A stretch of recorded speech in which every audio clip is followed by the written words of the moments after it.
n'oublions pas, ça vient aussi du mot israélite. Vous savez, c'est un mot qu'on n'utilise plus, mais que les antisémites adoraient utiliser il y a quelques dizaines d'années.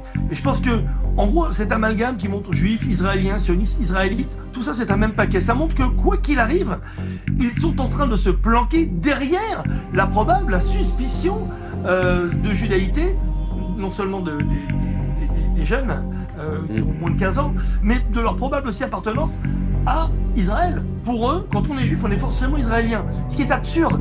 Vous savez, quand on monte dans un avion, on donne son passeport plusieurs fois, le commandant de bord et l'équipage a la liste de tous les passagers avec leur nationalité. Donc, à moins d'une folie pure, ou alors peut-être même, et on verra parce qu'on cherche à savoir si dans le vol aller des enfants, c'était le même équipage et le même pilote. J'espère qu'on aura l'information assez vite. Ce qui montrerait qu'il y a peut-être une préméditation à tout cela.